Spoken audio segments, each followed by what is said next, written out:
How's it going, everyone? This is Sherv back, and I'm on to show some more records I've been listening to here in the last 2-3 weeks, and at least attempt to say a few words regarding some of the videos I've been seeing in VC. The idea was started by Alan, the Static Traveler. Something along the lines of where is your collection at? Or how do you value your collection? And I've seen a few responses, Motorik 24/7, Seeking a Thread, and Norman Maslov have gotten in on this. And I love this, well, not just the topic, I really love the psychology behind what goes into how we view records and music,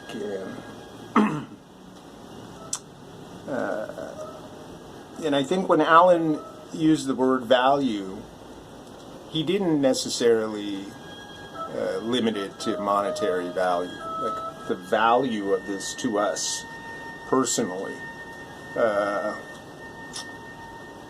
How do we look at it? And it's hard for me to, at this point, not to think, at least not to let the monetary part creep in here and there, though I don't like it. Because I feel like for me this is such a personal journey. I mean, when I first started buying records almost 40 years ago, I wasn't thinking about value. You know, people really weren't. There was a hand select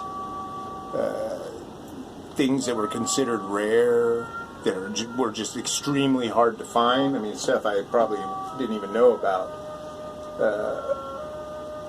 But the value of it all on a personal level is,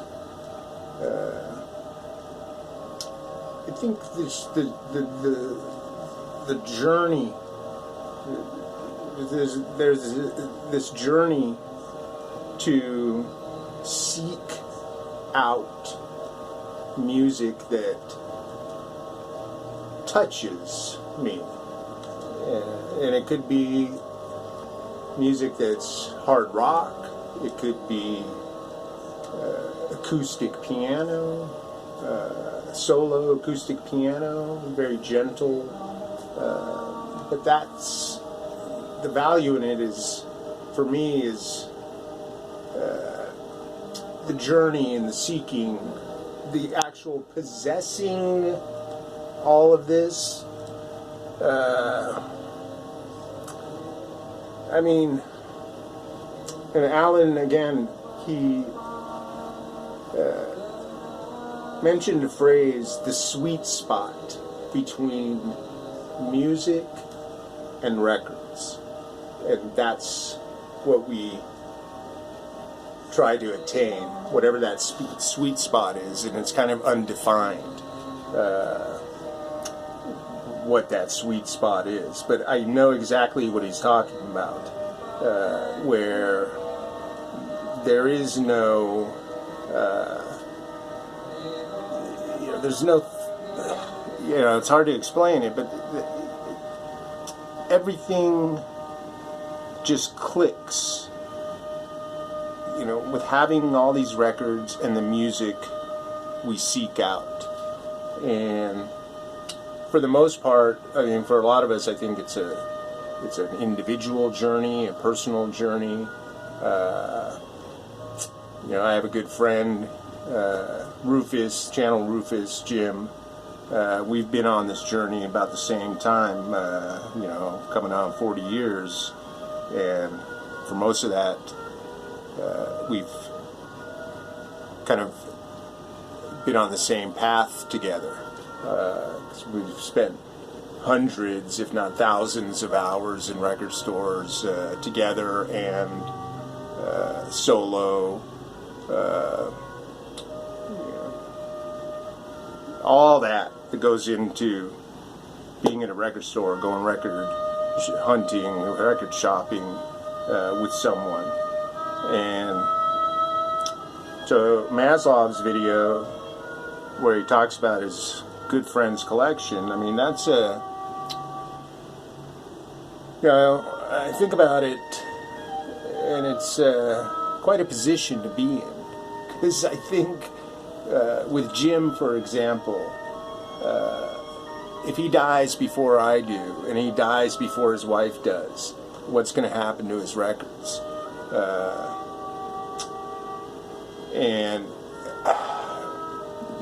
I really wouldn't know. I would think, if his wife wants me to help her out with anything, yeah, I'm there. But what exactly? I mean, there's nothing planned. Succinctly as to what would happen. The same. I mean, my kids know. I kind of give them instructions, but it may be hard to believe, or maybe I'm fooling myself. But after 40 years of accumulation, someone said that, are we accumulating? But in a sense, we are accumulating because it's taking up space. There are items. But like I say, I may be fooling myself, but I feel like I don't really have an emotional attachment to this stuff. And even that, I think, touches on the sweet spot Alan talked about. Being somewhat detached from the physical part of the music. It's that sweet spot, the music and the records. It's just constantly there.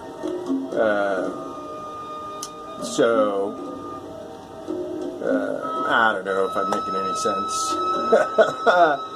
And also Dom, Seeking a Thread, talked about, he brought up a thing about the future of his collection and where he would like to go, or paths he feels he might take, as far as what to get, to add to his shelves. And I was thinking, I don't know if these things can even be predicted. Sometimes you can make a conscious decision or a plan to go a certain direction.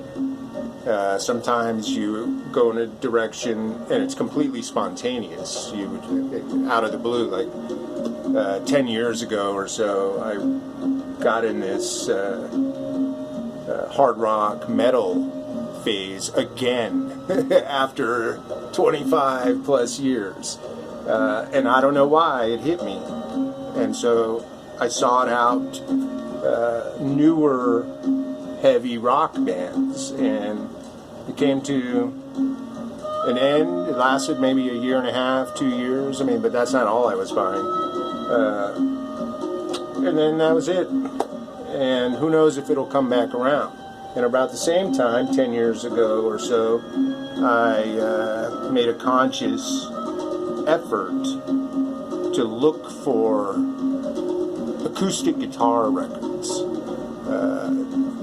For some reason, something hit me, and I thought, yeah, I want more acoustic guitar records of any kind, classical, folk,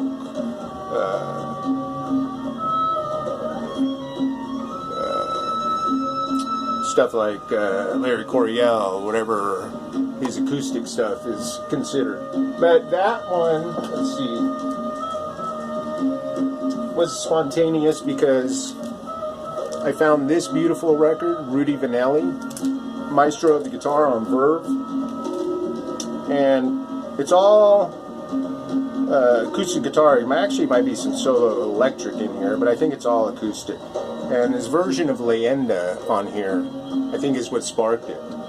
After getting this, I thought, yeah, I want more acoustic guitar, and it just set it off. I was seeing acoustic guitar records everywhere.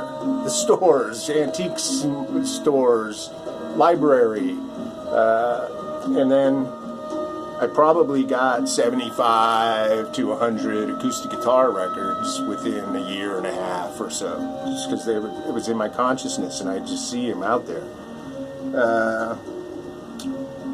So yeah, and this idea of where it's going, what will be the end result of this, and I was telling Maslov, yeah, we have some tough choices to make after we're dead. But I have always thought, or for many, many years have thought, and I said this in somebody's video, Alex's maybe, that it would be cool to have some sort of like record collector preservation society, something like that, where it's a museum and people can donate their collections to the museum and have the museum display exactly like your room. Whatever's in your room, that's what they put there. So like all this and chairs and whatever, the books and lamps. I know my family would donate that to a museum, and it wouldn't be cool to just go somewhere and see all these different people's collections. I don't know if that's ever going to happen or possible, but that'd be a cool thing. So, yeah, just some thoughts, kind of like a primer. I think about this stuff a lot, but it's hard to voice what I'm thinking. So I got some records here I've been listening to. We'll see if we get through them all. What's playing in the background is actually something I got, you could say, on accident a while back. This is Between, band Contemplation.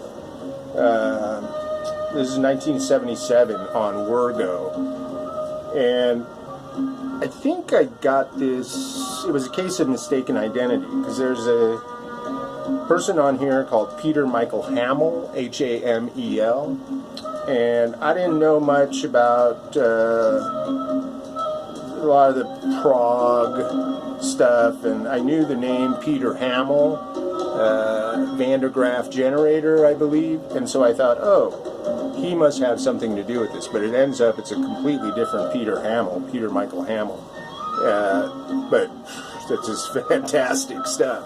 I think they started out, they're German, more edgy in the early 70s, I guess you could say. I don't know if they're considered krautrock, but yeah, this is what we're hearing in the back there. And so, a few months ago, there was a jazz vinyl tag, and a gentleman by the name of Louis at the channel Sakuzan did that tag and showed this record, Albert Daly, Renaissance, and from 1977. Albert Daly is a pianist, I believe out of Washington, D.C. I have another record of his on Columbia from about 72. But when Louis showed this, I remembered, this is one of those albums, I think this is a reissue from 2000, I want to say 18 maybe. This is one of those albums I got, listened to a few times, and then put it away, and haven't thought about it since. But he showed it, and I took it out of the shelves, and it took a couple months to get to and listen to. But yeah, fantastic. There's some wordless vocals on here by Cheryl Alexander. Great songwriting. Cecil McBee's on here, Charlie Persip on drums, and Carter Jefferson on saxophone. I think he plays tenor and soprano. Carter Jefferson played with Woody Shaw, I believe, Art Blakey too, Jazz Messengers in the early 70s. Great tone. And yeah, so that's, and this is on Cool Cult Records. I'm not sure if this is official, but I think it was originally on Catalyst. And listened to this a lot. I've actually listened to a box set. I played a box set, 4-record set. I believe, it doesn't say on here, but that's the Olympia logo. Impressionism in the 20th century. I really wanted to hear Stravinsky's Rite of Spring. I have a couple, maybe 3 different versions, but I really wanted to hear this with the Orchestra of the Southwest German Radio. And there are no years on here. But yeah, 4 records. The Rite of Spring, I mean, I listen to this day after day after day. Down here, upstairs, I have a little turntable upstairs. And I just couldn't get enough of the Rite of Spring. I mean, it was 1919, 18 or 19, and I feel like listening to it as many times as I did, I felt like there was a link between the Rite of Spring and just about all avant-garde music that came after that. And there's parts of it that even remind me of like heavy riffs. A lot of people know Stravinsky. There's a couple songs on here also by Bela Bartok, Concerto for Orchestra, Piano Concerto No. 3. There's Debussy, Nocturnes, Le Maire, Ravel, Bolero, La Valse, Piano Concerto in G major, that's a good one. And Prokofiev, Symphony No. 1 in D major. So the box sets get played sometimes. And then another one, Tashi plays Messiaen, Quartet for the End of Time on RCA. Tashi was the group name. Here they are. This one, I mean, the quartet is, I think Peter Serkin is the pianist. I believe he's kind of the leader of this. Ida Kavafian on violin, Fred Sherry on cello, and Richard Stoltzman on clarinet. So, piano, cello, violin, clarinet. Messiaen, been really, you talk about directions, things are going on. I'd really like to find more of his stuff. He wrote this in a Nazi prison camp in France. Those were the 4 instruments available to them. And there's Dread, of course, in here. You know, it's really, when you think of the situation that it was written in, it's really, just really amazing to have survived, and it's now become a fairly well-known piece. Like I said, there's Dread, but the clarinet at times provides a little hope here and there, little flutters of hope, but by the end of it you don't know if that hope was futile or what. Yeah, and I'd like to find more versions of this. If anyone can recommend other versions of this, I'm open to that. And I actually got something recently, Traveling Through the Jungle Negro fife and drum band music from the Deep South. Used the term, this came out in '71 originally on Testament, I believe. This is a Sutro Park reissue from about 2011. Somehow I missed this. I've been wanting drum and fife music for a while, and I haven't been able to find any, and then I somehow missed this came out. It's basically marching beats and handmade wooden flutes on most of this stuff. I love it. I feel like maybe some people wouldn't really get into it, but I really, something about it resonates with me.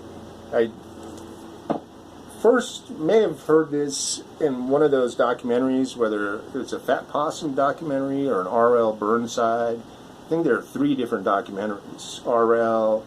and 2 other Fat Possum documentaries, but I can't remember which one it was in. They're playing out in the woods with just a drum and a wooden flute, and it was exceptional to me. And yeah, Bono is a speaker in one of those movies, of course. And actually Dave Stewart from the Eurythmics is also in one of those. This might be completely surprising to some people who watch records I show for the most part. I've really been getting into this band for weeks, the last probably couple months. Their album Paranoid was probably the 5th or 6th record I ever bought. But this one, Sabbath, Bloody Sabbath, Black Sabbath, I don't listen to a lot of music, or even have anymore, a lot of the music from my youth, a lot of the rock. The things I hold on to are the ones that I know I still will dig in the moment. I've talked about this before, nostalgia, memories taking us back. But this, I feel like I have more of an appreciation for this than I did when I first got it, 15, 16 years old. This, and I know Sabbath gets, there's a stigma attached to Sabbath. Some of it is due to Ozzy.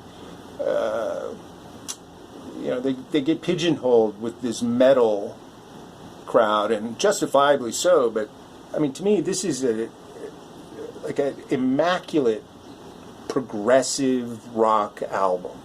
A lot of people are into this prog. I think they overlook some things. This could be one of them. I mean, this front to back, I mean, there's really only one heavy riff on here, and that's the title track. And the rest of them are, I mean, just the flow. I'm listening to this, and again, over, and I probably listened to this album a dozen times in the last few weeks. The way I hear it now is almost like I can picture a ballet or like a Cirque du Soleil kind of show with the theme of good and evil and kind of dystopian elements through it. Great. And these bands like Zeppelin, Sabbath, Deep Purple, and even the Scorpions to an extent, the reason they become so popular and have such a strong fan base is because they write great songs. And this is just full of great songs that just flow front to back seamlessly. Yeah, Sabbath, Bloody Sabbath. And then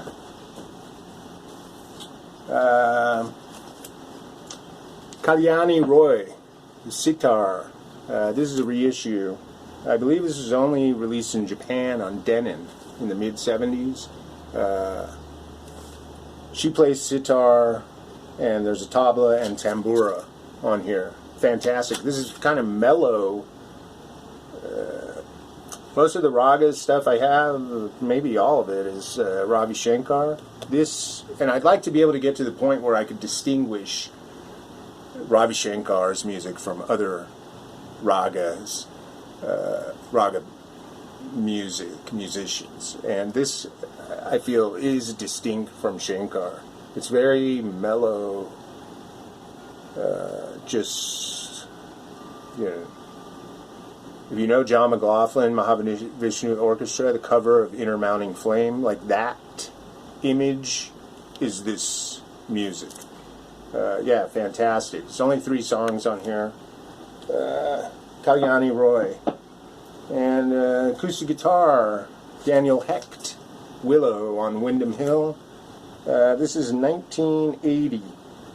And this is a nice record. Daniel Hecht put out a couple albums before this, early 70s. It's more in the American primitive. This one has elements of that too. This is just really nice, I guess you could say. Yeah, this is a nice album to listen to, you know, when you're making lunch or something. Yeah, Daniel Hecht. Koto and Flute record on World Pacific. This is another just great music of Kenichi Nakanoshima.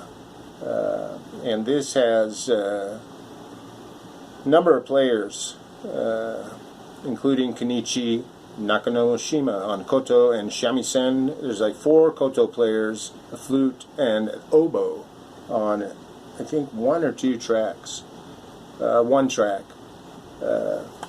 Yeah. World Pacific is putting stuff out like this. I think this might have been 66. Yeah, great meditative stuff. Koto flute. The simplicity of it, but it just stuff to get you. And if, you know, I imagine sometimes, you know, as far as like going down paths and what's going to happen with the music acquisitions, you know, stuff like this to me is where I'm headed. I almost feel like I'm not that interested in buying any more jazz right now. As I show Yusef Lateef, Morning. This is a twofer. I don't think these is exactly twofers. I think 3, this is Savoy, double. 3 different doubles came out in the mid-70s from, I think, 5 or 6 albums of his, but they weren't exactly twofers. They were all mixed up. But this is worth it for the song Morning. Morning seems to always pop up on YouTube, the audio version of it, and it has a lot of views, but somehow it always pops up when I'm on YouTube. Fantastic. I mean, he's doing world music. In a way, he's a precursor to Don Cherry, because he was an advocate and an ambassador for music, incorporating music of other cultures into jazz. 1957, all of this. And then I got a couple of records from some friends in the VC. I was talking to Dave, Local Bandography. There was a Sun Ra box set that came out earlier this year, and I thought, yeah, I only have Languidity on CD. Never got the record. And he offered to send me his extra copy, Languidity. So I'm really happy I have this now. Yeah, I mean, a lot of people know this. This is kind of a common record shown. This is a red wax version. Plays great, sounds great. Yeah, thank you, Dave. Languidity, 1978. Yeah, July 17th, 1978. Great, spacey, inside stuff for Sun Ra. And then out of the blue, I got a record from the one and only Steve Carlson. Sent me this Doug Karn, Infant Eyes, on the Black Jazz label. And this is perfect. I was trying to explain to him in the comments quickly, but this this is a perfect gift, because Doug Karn is one of those guys. I see his albums, like, I think as far as original black jazz go, I've seen his originals more than anyone else. Even when they reissued these about 15, 18 years ago, some black jazz, I didn't get the Doug Karns for some reason. I was always tentative or hesitant. But this is really good. Wordless vocals again.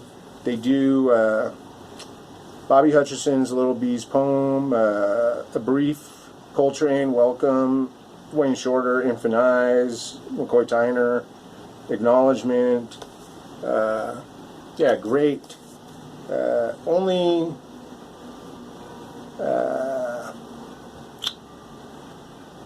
I'm only familiar with Henry Franklin bass, Al Hall Jr. trombone, and Michael Carvin drums. There's George Harper on tenor and flute, and Bob Frazier on trumpet.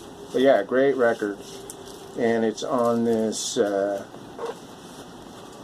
guess you could say, I don't know what you call this, kind of a post-Armageddon hue on here. Yeah, thank you, Steve, and thank you, Dave. I'm over 30 minutes. I don't know what's gotten into me, my videos. Let's just go. These are albums actually influenced by Chris's last video, John Coltrane 68.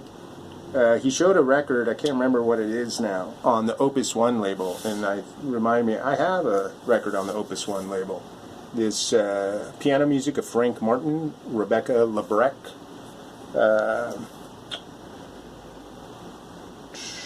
I believe Opus One is a label started by Max Schubel, and Frank Martin was a composer. I think, yeah. I can't remember where he's from. Oh, Switzerland. And Rebecca Lebrec is a pianist. And this is nice, dense kind of sounding, but also, it's not lacking emotion. There she is. Yeah, great solo piano record there, Opus One. And Chris also showed this record, the Steve Marcus, which reminded me, I haven't played this in a long time. And man, Steve Kahn, the guitarist on here, is ripping. And that's what I told him. I'm like, this is the most ripping I've heard Steve Kahn.